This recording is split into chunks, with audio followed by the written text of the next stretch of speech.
जब नारद जी ने श्री हरि से पूछे कि प्रभु आपको कौन से भक्त पसंद है, गृहस्थ या विरक्त, तो उन्होंने कहा जब मैं अपना घर छोड़ के आया तो माँ की याद तो किसे नहीं आती, बस माँ की याद आती। घर वालों की याद किसे नहीं आती। वो एक ऐसा समय था कि जैसे मेरे दो टांग कट गई हो। जो भजन के लिए आया भोजन के लिए नहीं आया, वो भजन करता है भोजन कम करता है। जो भोजन के लिए आया भजन के लिए नहीं आया, वो भोजन ज्यादा करता है भजन कम। एक समय में भोजन और उम्र भी ज्यादा नहीं। ये टेस्ट का मामला है जी। ये टेस्ट का मामला है। अब जो मेरी स्थिति है वो तो ऐसी है कि जब मैं बैठता हूँ सुबह से लेकर शाम तक तो पता ही नहीं चलता कि नीचे का हिस्सा है भी या नहीं।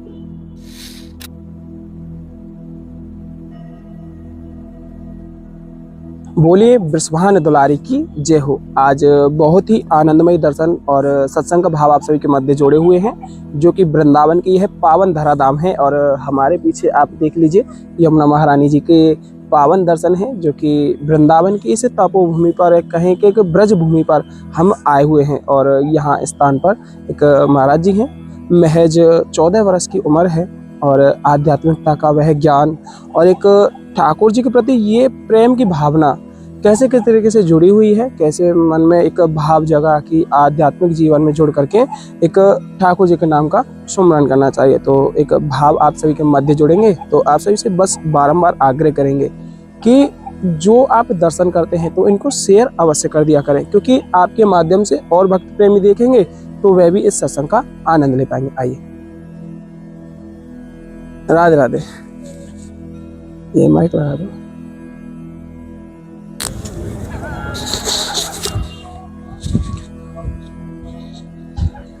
सर्वप्रथम तो आपको जो स्वास्थ्य है, स्वास्थ्य कैसा?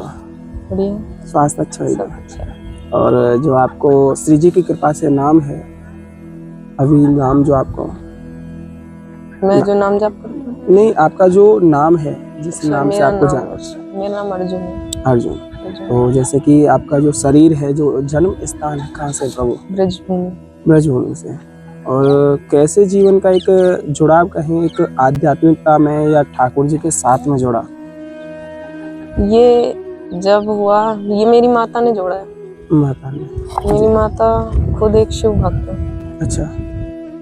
तो उन्होंने ही मुझे जोड़ा। 12 साल में उन्होंने मेरे को इन सब चीजों में उतारा था। पहले मैं भी ऐसी था, मनमानी बच्चा जी। पर मेरी माता की कृपा से सब हो गया। पहले मैं 6 महीने ऐसे ही रहा। अच्छा। फिर 6 महीने में मेरे को आध्यात्मिक, और एक पास में एक मंदिर था हनुमान जी का, वहीं पे मैं जाता था रोज। तो वहाँ जाता था तो मेरे को स्कूल था मेरा, तो स्कूल में बहुत सारे काम रहते थे, तो कभी काम के चक्कर में भी नहीं जा पाता था।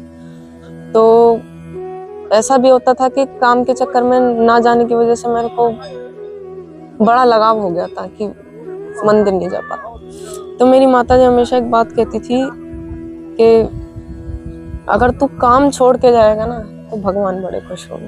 अच्छा। काम छोड़ के जा तो खुश होंगे। मेरे को ये बात अच्छी लगी बहुत मेरी माँ की, तो मैं वही करता था, काम छोड़ करके जाता था, वो काम आकर के करता था। जबकि मैं बहुत लेट हो जाता था, सोने खाने का भी वक्त होता था। उम्र भी इतनी ज्यादा नहीं।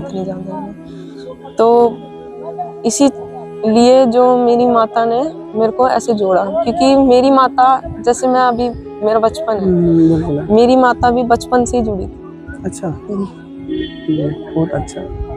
और जैसे कि देखिए अभी उम्र तो बहुत कम है, 12-14 साल बहुत कम हो जाती है। मन में तो कहीं ना कहीं ख्यालात ये भी आते होंगे कि काश मैं अपने जीवन को मतलब एक कहीं ना एक सक्सेस की राह पर, एक बिजनेस के तौर पर या अपनी अलग दुनिया में सोचता, तो वो ना सोच करके कि आध्यात्मिकता मन में जुड़ी, तो कहीं ना कहीं बीच बीच में मन डगमगाता तो होगा। बिल्कुल नहीं, हमेशा जब मैं अपना घर छोड़ के आया तो माँ की याद तो किसे नहीं आती, बस माँ की याद आती। घर वालों की याद किसे नहीं आती है जब अपना घर छोड़ कर आता। अच्छा, मैया आपके साथ नहीं रहती हैं? नहीं, मैया तो साथ रहती है, पर मैं मैया का छोड़ के आया हूँ। अच्छा, तो काफी मन में कहे एक भाव। तो पर ये बहुत मुश्किल, उस वक्त मेरा बहुत कठिन समय था। बहुत कठिन समय था वो उस वक्त जब मैं अपनी माँ से दूर हो गया, वो बहुत कठिन समय था। वो एक ऐसा समय था कि जैसे मेरे 2 टांग कट गई हो, एक बिल्कुल ऐसा समय था। लेकिन फिर मन ने कहा कि अब आध्यात्मिक की ओर जुड़ गया, बाबा जी बनना तुझे, तूने ये चीज देखी है, तेरे को बाबा जी बनना है। तो तू अब इस चीजों में अगर तू पीछे मुड़ के देखेगा ना, तो भगवान तुझे 10 कदम पीछे कर देगा। बिल्कुल, मतलब डोर पकड़ के डोर छोड़ दी तो गिरेगा ही गिरेगा। तो जैसे कि अभी फिलहाल में आप जिस स्थान पे हैं, तो कैसे किस तरीके से भोजन पानी का प्रबंध हो पाता होगा, कैसे रहन सहन ये सब चीजें होती होंगी? मैं मधुकरी तो लेने जाता नहीं, अच्छा, मैं यहीं रहता हूँ, यहीं बैठता हूँ सुबह से लेकर। जमुना दास महाराज पूरा जी, दिन? हाँ, जमुना दास महाराज जी, उनके यहाँ रात टाइम एक टाइम भोजन पाता हूँ। वो वैसे 2 टाइम खिलाते हैं वो, और सुबह को चाय देते हैं और शाम को चाय देते हैं, मतलब कि 4 टाइम। तो मैं सुबह नहीं जाता, दोपहर नहीं जाता, शाम नहीं जाता, क्योंकि मेरा अच्छा। भजन छूटता है। तो केवल एक टाइम पूरे दिन में? एक टाइम। ये तो काफी भारी कहीं ना एक साधना पड़ गई पूरी। कहीं ना एक सुबह में अगर शुरुआत करें तो अगर सांसारिक जीवन में हम सोचें तो सुबह जागते ही चाय चाहिए, उसके बाद में नाश्ता वगैरह जो भी रहता है, उसके बाद में फिर रोटी पानी जो खाते हैं, उसके बाद में फिर शाम को चाहिए, सोने से पहले दूध चाहिए। मतलब इतनी इतनी चीज़ें हैं शरीर को चलाने के लिए, हम तो ऐसे ऐसे चीज़ें चलाते हैं। तो एक समय में भोजन और उम्र भी ज़्यादा नहीं। ये टेस्ट का मामला है, जी। ये टेस्ट का मामला है।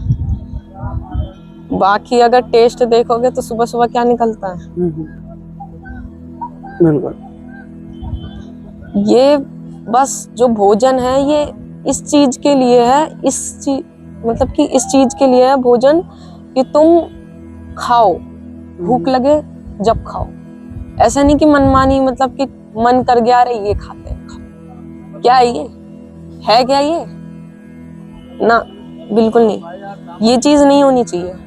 हाँ, यहाँ तो ऐसा ही होता है कि जेब में पैसा धरा है और जैसी कोई ढकेल वगैरह है या कोई शॉप वगैरह दिखी है तो अरे ये चीज अच्छी है, चलो ये खाते हैं, बिल्कुल ये नहीं, मन में आ जाता है भाव। ये चीज नहीं होनी चाहिए। हमेशा साधक, देखो जो गृहस्थ है, गृहस्थ की अलग बात है, लेकिन जो साधक है, आजकल के साधकों को मैं देखता हूँ यहाँ रोज 4 टाइम पाने जाते हैं, वहाँ बैठते नहीं है किसी जगह, और इतने वो हैं कि पिन्नी में भी बांध के ले जाएंगे। अच्छा, खाने के बाद में पढ़ने में? पिन्नी में भी बांध के ले जाएंगे कि चलो बाद में खाना।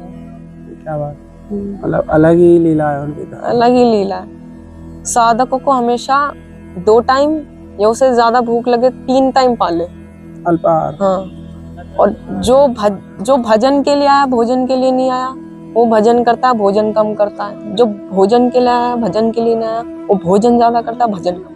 क्या बात, मतलब कि एक भोजन जरूरत है केवल शरीर को नियमित रूप से चलाने के लिए बनाए रखे, जैसे कि भजन में कोई व्यवधान ना बने, एनर्जी के लिए। हाँ। मतलब कि जब भूख लगे जब भी खाओ, वरना मत खाओ। और ऐसे पूरे दिन जैसे कि आप यहाँ स्थान पे बैठे रहते हैं तो कहीं ना कहीं तक जैसे कि थकावट शरीर को भी आती होगी, क्योंकि जैसे कि एक स्थान पे हम बैठे रहते हैं ज्यादा तो पैर शरीर अकड़ जाते हैं, पैर थकने जाम हो लगता है जाते हैं। शरीर। अब जो मेरी स्थिति है वो तो ऐसी है कि जब मैं बैठता हूँ सुबह से लेकर शाम तक, तो पता ही नहीं चलता कि नीचे का हिस्सा है भी या नहीं।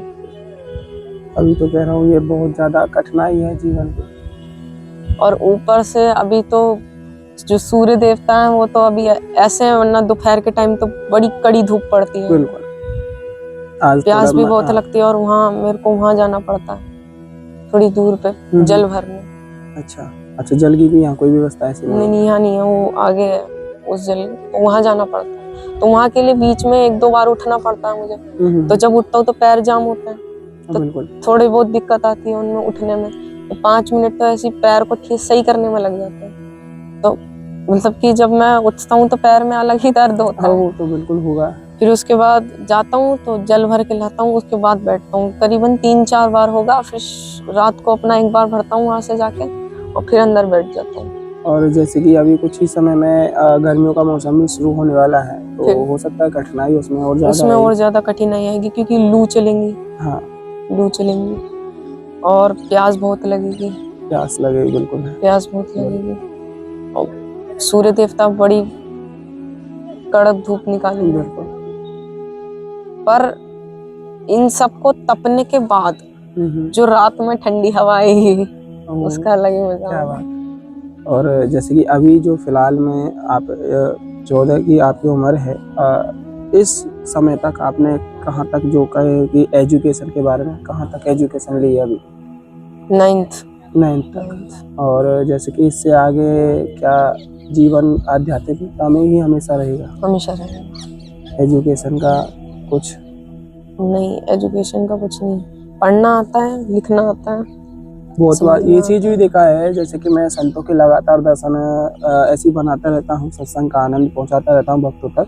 तो बहुत संतों के माध्यम से सुना है मैंने, उनकी जो पढ़ाई है, किसी की 5 है, किसी की 10 है, मतलब नॉर्मल 5 से 4 भाषा, और लेकिन उनकी शब्दावली को सुने या उनके भाव को सुने तो ऐसा लगता है जैसे वो कितने पढ़े हैं सच में।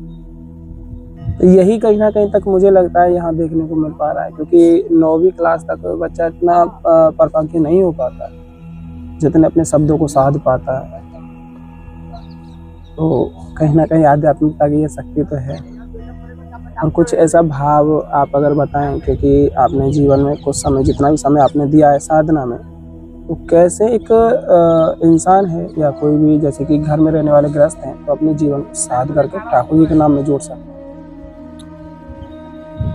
गृहस्थ के लिए तो कठिनाइयां आ सकती है नाम जाप करते वक्त, क्योंकि उन्हें अपने माँ बाप का भी देखना है, अपने बेटी बेटों का भी देखना है, अपने पिताजी, अपने भी माताजी को देखना है, अपने सारे लोगों को देखना है। तो सबको लेके एक साथ चलना पड़ता है।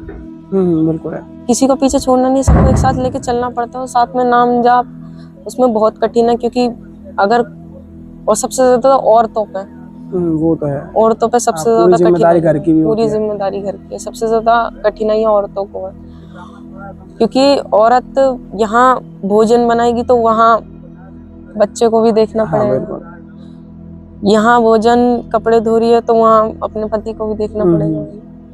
तो सबसे ज्यादा कठिनाइयां औरतों को है। आदमियों का भी है, लेकिन सबसे ज्यादा कठिनाइयां औरतों की, क्योंकि उसको पूरे घर को लेके चलना होता है। आदमी बाहर जाएगा, अंदर आएगा, वो सिर्फ ये देखेगा कि घर में चल के रहे, कुछ बिगड़ तो नहीं रहा। लेकिन औरत पूरी चीज लेके चलेगी, पूरा घर लेके चलेगी। वो बताएगी कि ये चीज खत्म है, ये चीज खत्म है, ये चीज खत्म है। और औरतों के लिए नाम जाप, अगर औरत नाम जाप करती है और काम करती है तो उसका एक नाम जाप 1000 नाम जाप के बराबर है, क्योंकि वो गृहस्थ में। हम विरक्तियों का तो ऐसे ही है कि अगर तूने एक नाम जाप किया तो तेरा एक ही नाम जाप है वो, क्योंकि तू विरक्त है, तू अकेले चल रहा है। वो गृहस्थ है, इसलिए उनको कठिनाइयां है, इसलिए उनको मैंने इतना कृपा दे रखी है। स्वयं श्री हरि, जब नारद जी ने श्री हरि से पूछे कि प्रभु आपको कौन से भक्त पसंद है, गृहस्थ या विरक्त, तो उन्होंने कहा कि मुझे गृहस्थ पसंद है। तो नारद जी ने पूछा कि आपको विरक्त क्यों नहीं पसंद? वो आपके लिए पूरा अपनी गृहस्थी छोड़ के, अपने माता पिता, अपने बेटे, अपने बच्चे सब छोड़ के आए, तो आपको गृहस्थ क्यों पसंद है? उन्होंने कहा कि जो विरक्त है वो अकेले में बैठता है, अकेले में अपना भजन आराम से कर पाता है, उसे कोई रोकने टोकने वाला नहीं होता। लेकिन जो गृहस्थ होता है उसे रोकने टोकने वाला भी होता है, परेशान करने वाला भी होता है, उसको हर एक बाधा देने वाला भी होता है। लेकिन फिर भी अगर वो मेरा नाम जाप कर रहा है तो वो मेरा। क्या बात। मतलब गृहस्थ आश्रम और एक संन्यास आश्रम, दोनों में से सर्वश्रेष्ठ गृहस्थ आश्रम। सबसे गृहस्थ आश्रम सबसे श्रेष्ठ है, सबसे श्रेष्ठ है।